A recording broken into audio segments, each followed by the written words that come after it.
Hi, I'm Dr. Tony, and this is Mike Silverman, one of my clients here at the UB Well Center.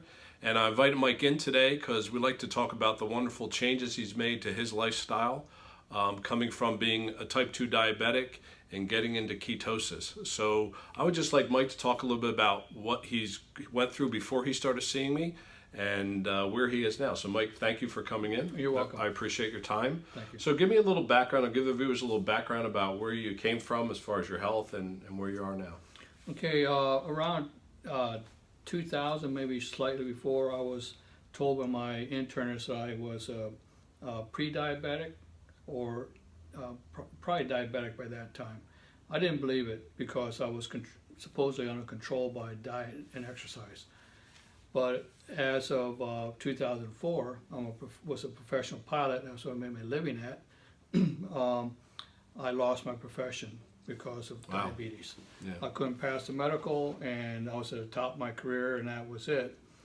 And I was 52 years of age at the time, and it was a devastating blow to me. Sure. I'm now 66. Since then, I'm a pilot. I followed a checklist. I'm pretty disciplined. So I did everything I was supposed to do. I went through the American Diabetes Association and training that they gave us. I followed their dietary guidelines. I saw 3 different nutritionists that my doctors personally recommended, followed their protocols, strictly. And over the years, I steadily got worse up to the point where by 2008, my liver was failing. My doctor told me I probably would need a new liver within a few months. I wouldn't get one because I had other issues. I had GERD, I had high triglycerides, you name it. It ran the gamut, high blood pressure, getting heavier. And so at that point, I saw a holistic nutritionist that was not recommended. And I started following their advice, and I got better, significantly better. Then over the years, unbeknownst to me at the time, my insulin resistance got worse. Right. So my regular doctors and my cardiologists put me on more and more medication, increasing the dosages to the point where by last summer, 2008, I was, I don't know if I was a renal failure, but I couldn't urinate. I was very sick, lethargic, just very ill. And I just threw the stuff in the trash can, and I got better within a couple of 3 days. By the same time I had been seeing you, I had, I think I started seeing you about 3 months earlier. Right. You had mentioned the ketogenic diet. At the same time, my niece and a couple other friends were doing it with great success. So I started doing a little bit of keto in July of 2018. By the end of July, I really was into it. And by October, I started out at 206 pounds. In October, my A1C had dropped from 7.3 to 5.9. That's awesome. I have another test in about 3 weeks. And from then, I was down to about 182 today. Yesterday, I weighed in 172. So I went from 206 pounds to 172 pounds in about 5 months, a little less than 5 months, and on a keto diet. Right. So Mike, tell me what medications you were on, what types of medications you were on prior to that. Well, I was topped out at metformin. I was doing about 2,000, 2,500 milligrams a day, and my blood sugars were still around 148, 150, right. Which to some people weren't high, but for me, I'm very symptomatic with that. I was feeling it. I was on blood pressure medicine. I was on, I'm still on what we call the thyroid levothyroxine for my thyroid, and I was on, I'm trying to think of the other statins or? Yeah, I was on statins, Okay. and in 2008 they had me on 2 statins, Right. and I knew better. I threw that in the trash can. I got better. I let my doctor talk me into put me on another statin and a fenofibrate, which was for my triglycerides, and that shut me down, I think. Right. And I'm on none of that now. I'm on no statins, no aspirin, nothing. The only medication I take now is I take levothyroxine, a very small dosage, and I take less than half of the metformin, Okay. and that's all. Awesome. I take nothing else. Awesome.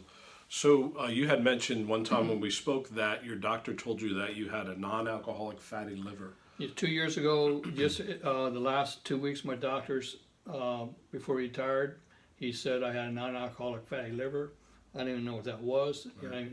but I was told I had metabolic syndrome and all the stuff that goes on when you have diabetes and the complications and stuff. And that, but he didn't tell me what it meant, what to do. He retired. I've asked my doctor since then what about it. He hasn't said much. He just said watch my diet and lose weight. Okay. And I've been trying to do that. Right. And I've followed everything, every diet, I don't do fads, but I followed the American Diabetes Association, and Right. I exercise religiously 3 to 5 times a week. I have for years. I watch what I eat, and Right. I'm gaining weight and getting sicker, and developed arthritis, as well as higher blood pressure. Triglycerides were elevated. Right. They were up very high this last time back in May. I'm looking forward to them being down when I have my Being next tested test. again, Yeah. right. Awesome. Okay, great. Awesome. Mike, I'd like you to talk to us about the goals you used to have that you told me about, and now how your goals have changed and what your goals have become in the last couple months. Well, as I said before, I think my goals were initially to control my blood sugar, control diabetes, not let it to progress. I didn't realize that the progression cannot be stopped by following the standard American diet, ADA Right. Association, Heart Association's guidelines. Right. It can't be done. The science is there. Right.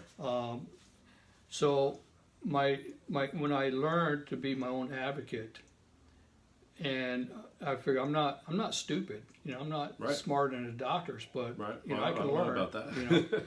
I started becoming my own advocate, and when I learned and read the science that diabetes can be reversed, that non-alcoholic fatty liver can be reversed, Right. that blood pressures can be improved, and all these things, I got excited. Up to that point, I was really frustrated.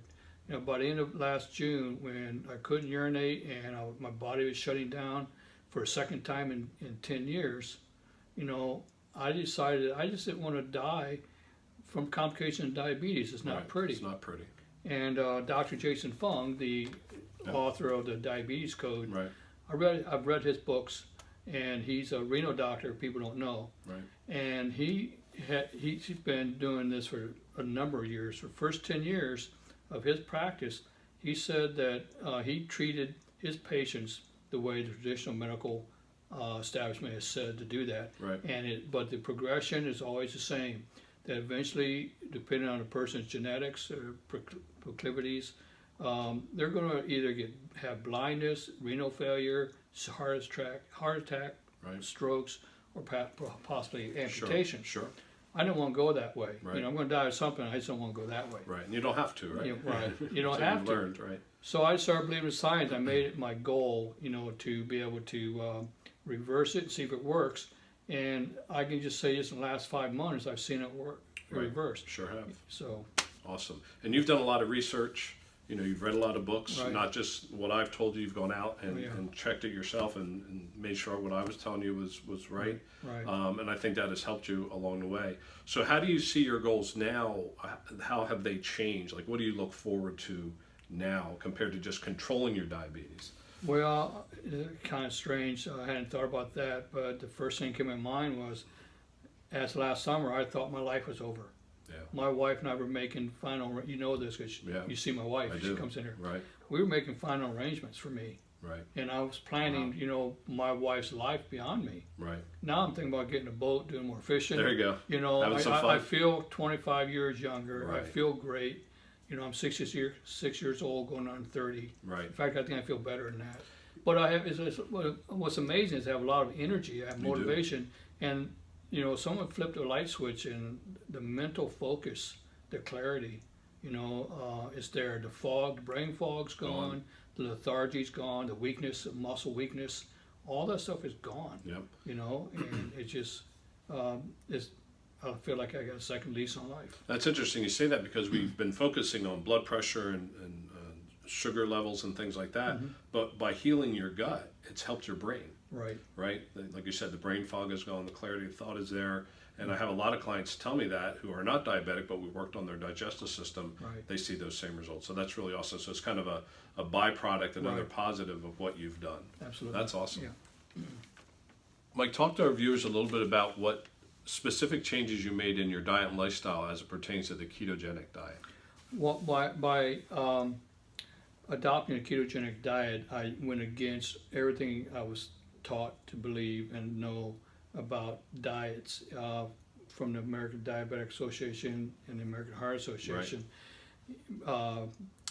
That would include, in those diets, eating a very low fat diet, Right, moderate protein, and more carbs. right, That doesn't work.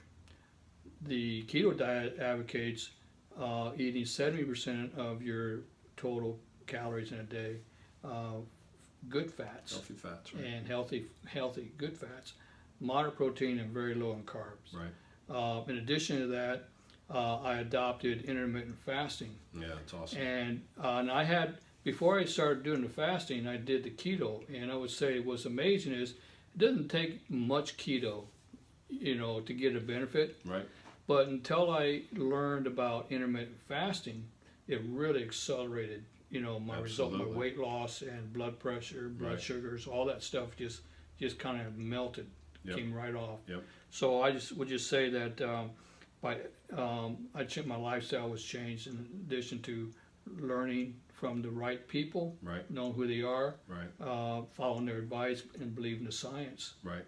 And you also tested your blood sugars, and I know you logged all this. Yes. You test your blood sugars on a regular basis several times a day, and also your blood ketone levels several times a day, Yes. to make sure that your body was doing what we wanted to do as far as ketosis is concerned. Yes. Getting those numbers at the right level. So that you did on a daily basis, and you logged that, which I think was really important, because you and I went over that many Right. times, compared it to the foods you were eating, your fasting times, the times that you were And the fasting. interesting thing is, I said I was a pilot, I Right. do everything, one Right. way, right? Right. The right way.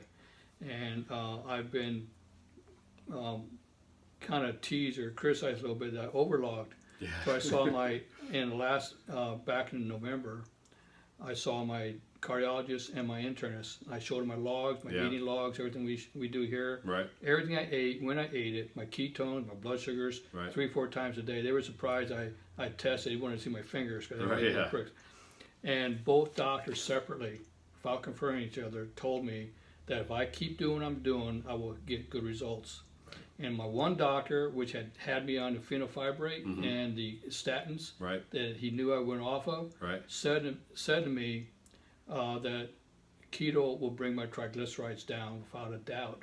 And before I could say anything, because he was a good doctor, he Sure. means well. At least Yeah. he'll talk to absolutely. me. He was reading my mind, and he says, "Mike, if my patients would be as proactive as I am with my lifestyle and Right. eating and everything, my health," he said he wouldn't have to prescribe medication. That's right, he wouldn't And have. that's pretty sad. Right, It's pretty it sad. is, it is. But it works, and but he understood, the keto, and I don't know if I've converted him, but We'll see what happens. Yeah, we'll see. But I think it's important for the viewers to know that, because you were a diabetic or pre-diabetic, whatever state Right. you were really in, it was important that you worked with a professional, myself, Right. and you read up, and so you were doing it the right way, the Right. safe way, because there can be complications. We want people to know that. Right. You should always work with a professional, and you should always be logging those numbers, which are really critical. Right. So nice job there. You did a really good job with that. Thank you.